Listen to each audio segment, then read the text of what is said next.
I've been shown across the whole wide world. I've spoken to America on Christmas Day 2001. CNN broadcast my message here to America.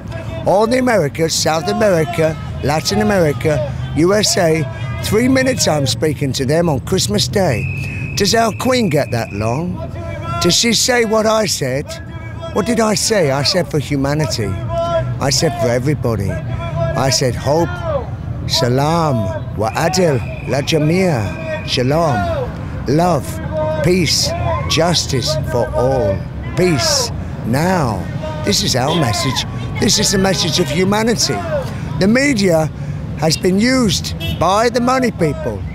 BBC One, if you please, when it was broadcast on Christmas Day 2001 by CNN of all people to the Americas. Can you imagine what they thought when they saw this? I don't have CNN. However, I'm told that is Bush's blah blah war channel. Can you imagine CNN broadcasting Brian saying blah blah peace peace on Christmas Day to America, and yet BBC would not show it to our people what we have here for fear of offending America? It's now been here for 666 days and nights. CNN also broadcast it to the whole wide world on the 12th and 13th of January 2002. I'm speaking to the world in English for 5 whole minutes. Do you think I said much in 5 minutes? Can you hear the speed in my mouth? If you knew what I have to say, so much.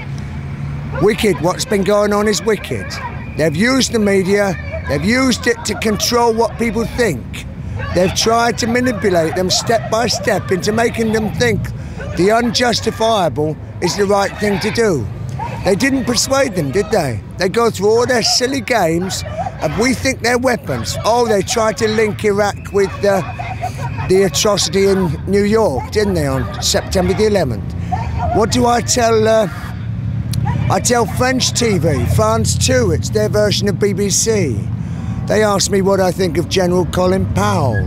This is at the time he's doing his piece of theatre, holding up a file that he says is anthrax. And his message is, anthrax, Iraq, attack. This is his message, isn't it? And it's such a wicked, evil message. These people think we have the memory span of a goldfish. They think we forget. That file of anthrax, it wasn't anthrax, by the way, General Colin Powell. I'll come to that in a moment. However, having said that, they tried to link this anthrax scare in USA with Iraq at the time, didn't they? That was wholly and totally discredited. The anthrax actually came from America that injured those people there. But didn't that fear work well? Didn't it work well? Didn't it work? Didn't it make... Oh, and then Iraq, they're the enemy.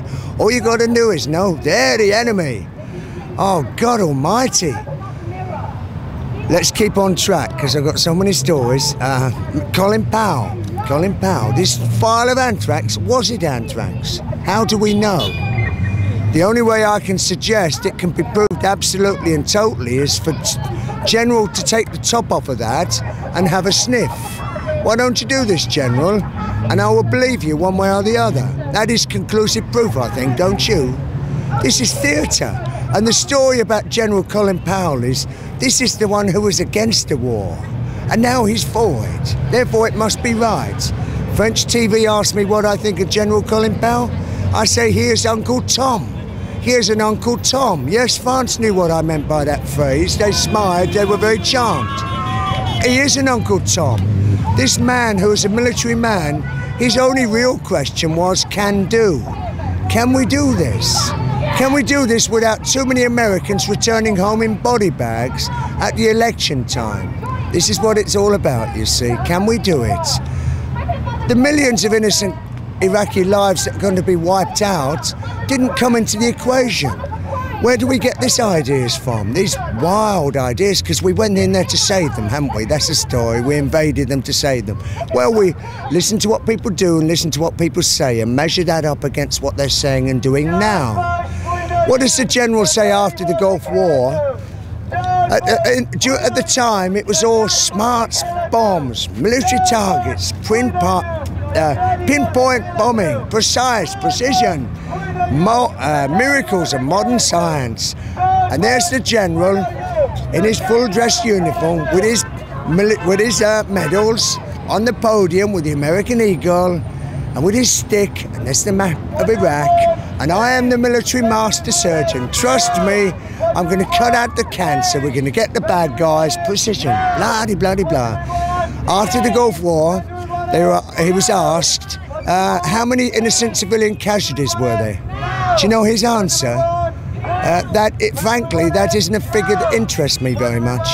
Can you measure this talk of precision bombing and we're precise, we're going to get the baddies, as against he doesn't give a shit how many innocent civilians are killed?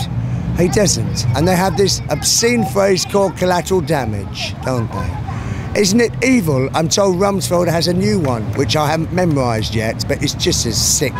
Just as sick. Pinpoint precision bombing? Oh. General Colin, Uncle Tom. This black man, this man of colour, whose people were treated so awfully. Old Man River, eh? Old Man River. Goodness me, they were treated so awfully in the past, and now he is allowing himself to be used to wipe out another people. And what people? What people? This is the home of Abraham, isn't it? They call themselves Christian, and they're bombing the home of Abraham.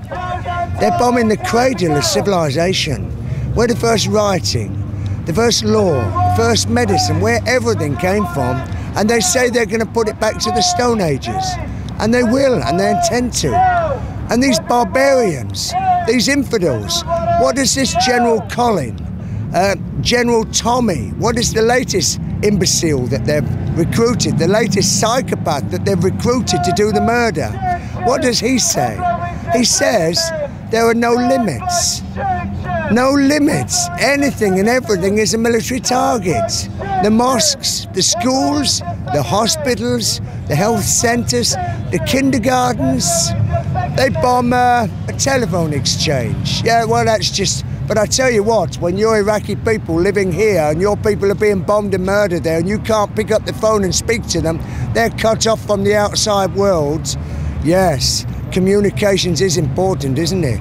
And you're not supposed to be bombing civilian targets, anything that affects a civilian infrastructure. You are not supposed to be bombing the water supply. In a country where the temperature reaches 130 degrees, you are not allowed to destroy the water system. And yet we do, and yet we did. We did during the Gulf War.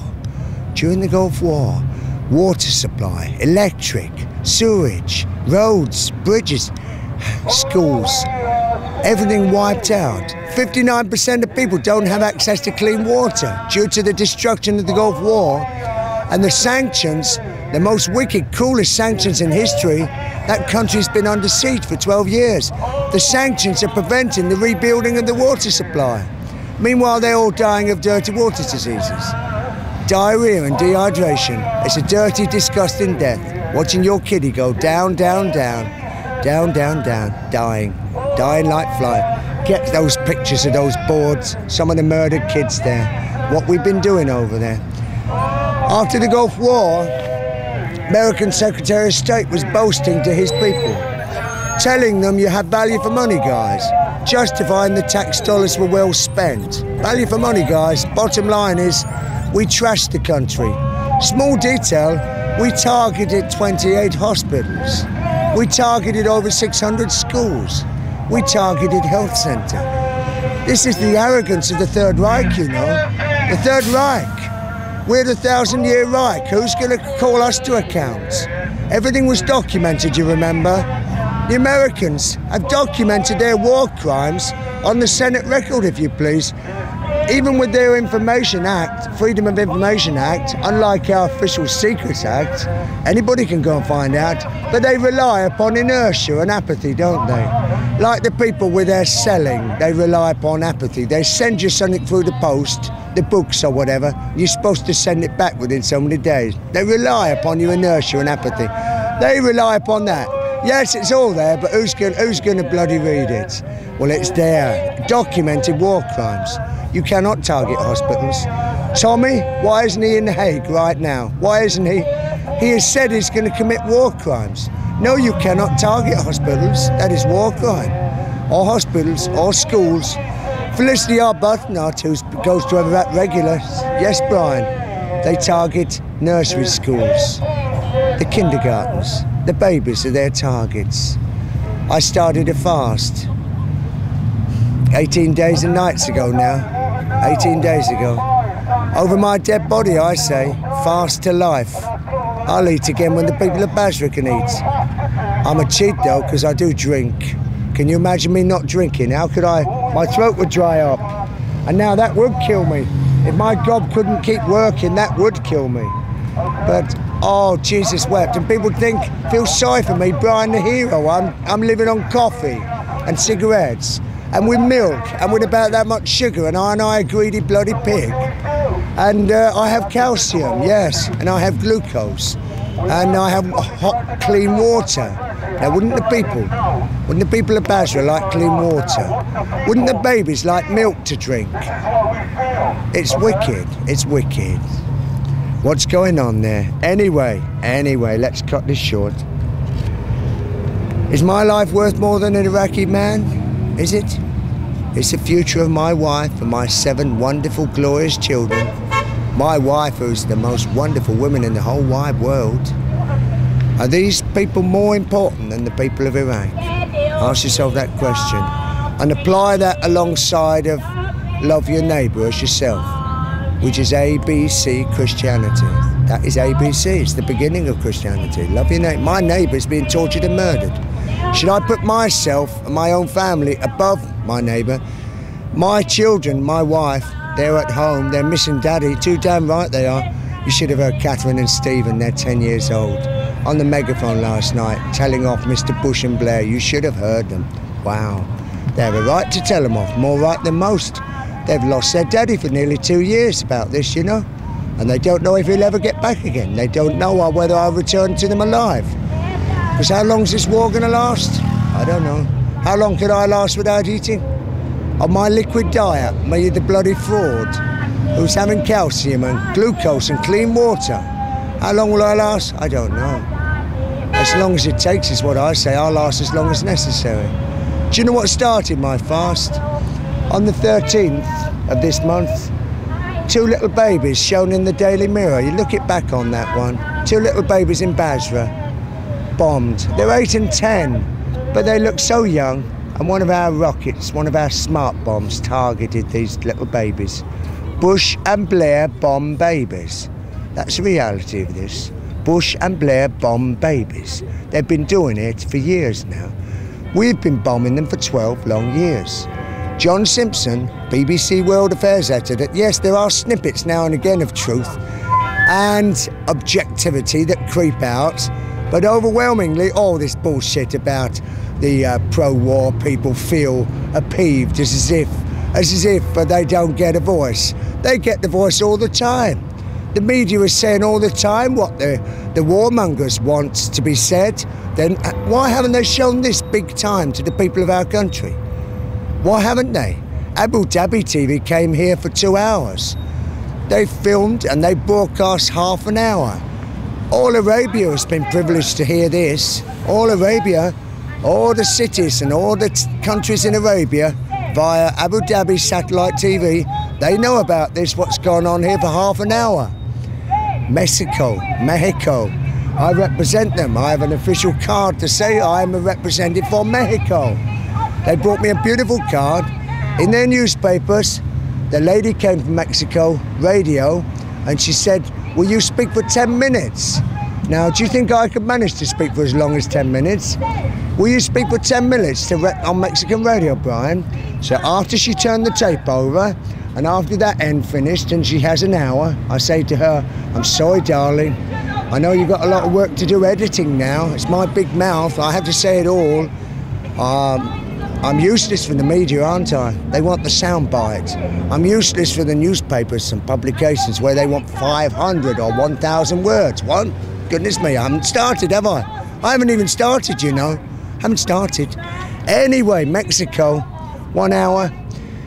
I said to sorry, you're going to have a lot of work editing. No, I'm not, she says. They're going to broadcast it all.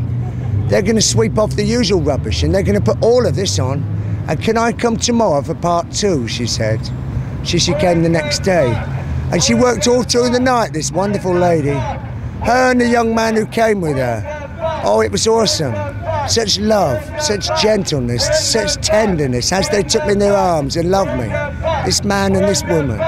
Oh, there's a lot of love out there, a lot of goodness and a lot of hate. And the ones who say no to this war are for humanity. They're the ones who say hope, salam. Oh, I said it all, haven't I? Love, peace and justice for all. They're the ones who believe in the Race Relations Act, who believe that it's wrong to abuse people of different ethnic origin, who believe it's wrong, and who want this extended worldwide. How can we say it's wrong to abuse an Iraqi person who's escaped into this country, wrong to abuse them verbally, and yet we can go and drop a bomb on them in their own country where they come from? How can that be right? Race Relations Act's worldwide, yeah? Got to stop it. Pro-war people? God almighty, what do they know? They don't know anything. Do you know what has been going on? For 12 long years, we have been oh, I didn't say John Simpson, did I? I jump about so much. John Simpson, BBC World Affairs editor, he said in April 2000, if the people knew what is being done in their name in Iraq, they would be outraged, but they don't know, so it continues. The RAF have been supporting US Air Force in bombing those people for 12 years now. And when Saddam's officials say innocent civilians are being killed, no one believes them. Yes, well, they are. Do you know what breaks my heart? That photograph in the Daily Mail of those two little kiddies. They're 8 and 10, but they look so babies. They're malnourished, they're starved, their growth is stunted. In the rubble, in the rubble. Why wasn't that shown long before? Two amazing things about that. One is we were shown that picture in our paper. Another is they had two intact little babies. Normally, their little bodies are blasted to pieces and they're hanging in pieces of blood and guts and flesh from the overhead, what's left of the overhead wires. That's the norm. So there's these two babies bombed. And this is Basra, and this has been going on for 12 years. I have another picture, 3 little children. They live in Basra, in a kindergarten run by a good Catholic father. And they're a target for USA. And they're about 6 years old, about 6. And the chances of them living to 10, the age of my 2, are remote. Because I didn't mention, did I? These are my 2 children. That picture, that little girl there, that's my Catherine. That little boy there, that's my Stephen. They are identical to my 2 babies. A long while ago, I put stop killing my kids. When I first came here, my original message was stop killing kids. Make peace, not war. Let Iraq infants live. My original message. A long while ago, I put stop killing my kids. Because they're all our kids, aren't they? All God's children, all the same. Wherever born and not to blame. We're a global village, aren't we? We're all family. We're all brothers and sisters across the sea. That's what a man from Malaysia gave me the words in Chinese. And these come from Confucius. A long while ago, and we still haven't learned. And they're bombing these people now. Basra's under siege now. Since I started my fast, they've invaded this country. I started it before. They've invaded it, now Basra has a ring of steel around it, they're cutting off the water and the electric and the food. And they're going to starve and bomb these people and murder them. Will these little children come out alive? God only knows. They're my kids they're killing. My kids. I say over my dead body on that sign there. You'll kill my kids over my dead body. Fast to life. Can you see why I'm fasting? Can you see why? They've got to stop this murder. They've got to stop it. And if it costs me my life, well, so be it. Look at those silly little soldier boys there. They went across shouting out, kill all the fucking Arabs, kill all the fucking Muslims, kill all the fucking ragheads, kill all the fucking Iraqis. That was their little song before they were sent over there. All been wound up. All been wound up, ready to go. The pro-war lobby. Oh, this war is illegal. This war is illegal. 3 members of the permanent members of the United Nations Security Council said no, they would exercise their veto. And Bush and Blair went ahead with it anyway. Well, Bush did, and then Tony had to be gotten out of bed to say George had started without him, didn't he? He didn't even have a say-so. We went along afterwards, the waggy tail for the ride, didn't we? Wasn't even told. And yet we're providing 25 of the fighting men. And they have 250,000 Americans providing 75% of the fighting men. We have 40,000 providing 25%. That's disproportionate, isn't it? And America says their troops aren't going to be fighting in Basra and in the streets, urban warfare. No, that would cost lives, that would. They don't want American body bags. No, there's pro-war. Who's pro-war? The ones who... Do you know the ones who are pro-war? Do you know Tony Blair's most vocal supporters? What I've just told you. Kill all the effing Arab. Bomb them, bomb them, bomb them. They haven't even seen the effect of a bomb, these idiots. I have. I've seen bombs, what they do to people. I've seen how people are murdered. These the lunatics, the ones who were riots at the football matches, they're the ones, the racists, the awful racists. These are the ones who support Tony. How does he feel about his moral war when all the most violent, most disturbed elements of society are supporting him, and everybody with any reason? Mr. Blair thinks he's wiser than the Pope, the Archbishop, Nelson Mandela, most world leaders, the British people, but not George W. Bush. What did I tell Moscow TV? They asked me what I thought of Bush and Blair. Bush, I said, is a moron, an imbecile. Everyone knows that. Listen to him speak. Blair is supposed to be intelligent, educated, a barrister no less, and he doesn't know the word veto means no. Barrister Blair, go back to your law book, look up veto. Should have heard my speech. I've given all this over the road at full volume. Look up the word veto. Education, education, education. Tony, go back to your dictionary. Look up the word no. Veto means no. No means you cannot do it. The little children on the street know what no means. It means it's not allowed. It's not allowed. And yet they're doing it anyway. This is war crime, what's been going on. They've invaded a sovereign country. There is no legality, no justification. We were told it was necessary because of a perceived threat, which was not proven. They found no weapons that we were told were there, and the country was stocked full of all these terrible weapons. They found nothing in months of searching. Blix, that honourable man, he was a good man. Didn't he try hard? He was a good, what a fine line he had to walk. He knew damn well what it was all about. Bush is just looking for an excuse to go in there to get it, isn't he? And he tried to pick on anything. They find 12 empty shell cases that they said were filled with chemical, biological weapons, they said. Well, since they're empty, isn't it proof that they disposed of it? Isn't that proof that they were disarmed? Isn't it? But 12 empty shell cases, here. Somebody gave me this. I've been given everything by everybody. Bush is an empty warhead. Bush is an empty warhead.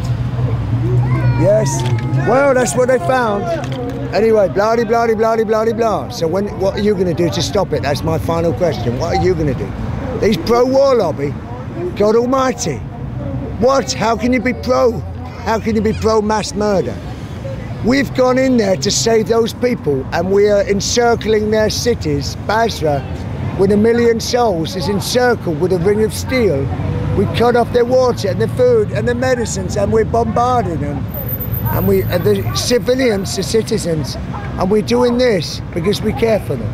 Oh, come on now, come on now. Come on. Wake up, world. Get away from your bloody TVs.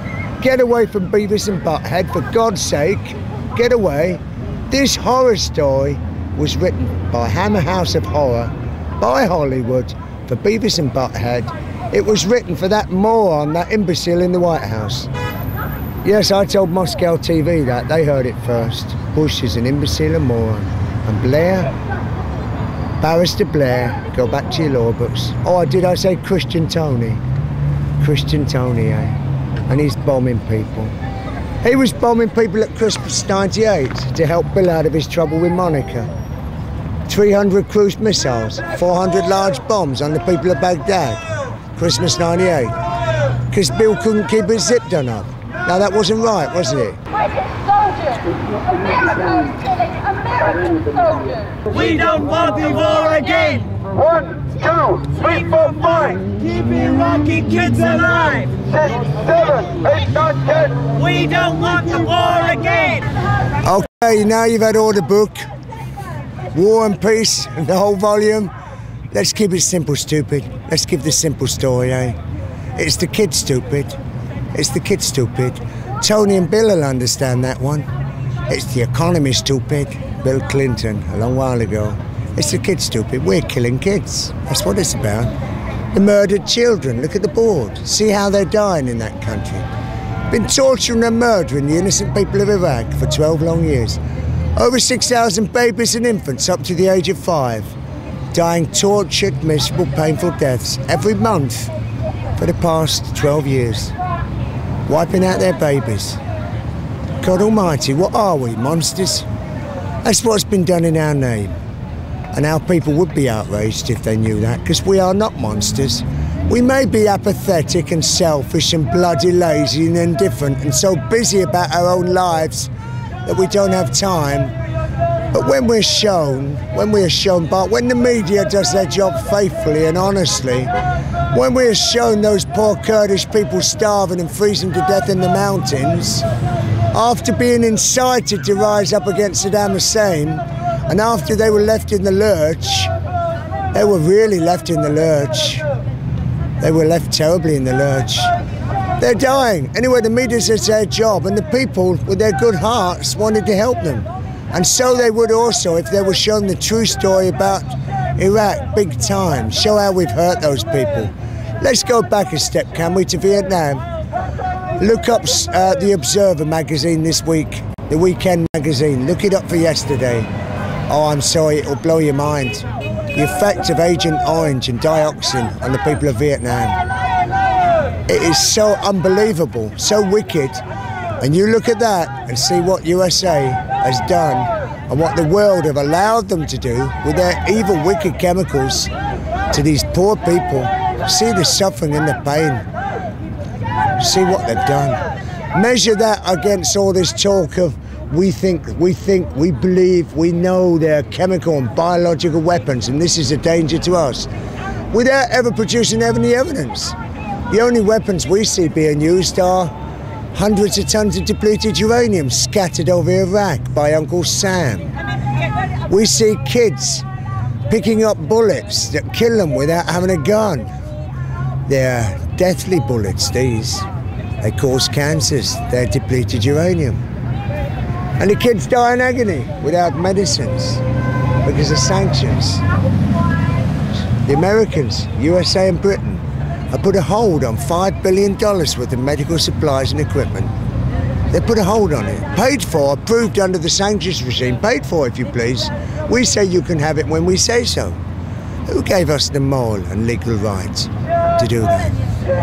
There's two lovely people called Gareth and Emma, Voices in the Wilderness. Look up these people, they're good people. If you want to support anybody, if you want to provide any financial help to people, these are wonderful people to support. The Voices in the Wilderness, look them up on the website.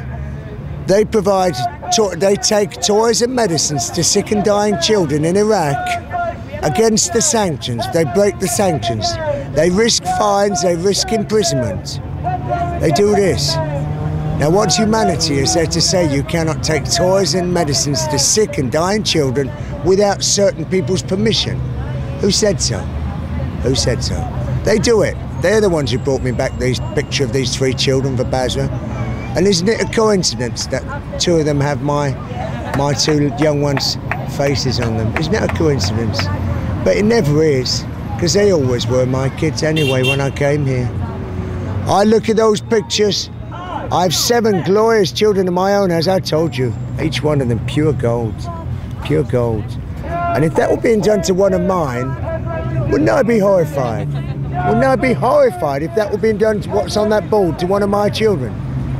Switch clicked for me when I realised it's just as outrageous when it's been done to your child, or your child, or yours, madam, or yours, sir. The fact that you and your child live in another country, so what? We're all God's children. We live in a global village, don't we? We're all brothers and sisters across the sea. More words from Confucius. We're all brothers and sisters across the sea.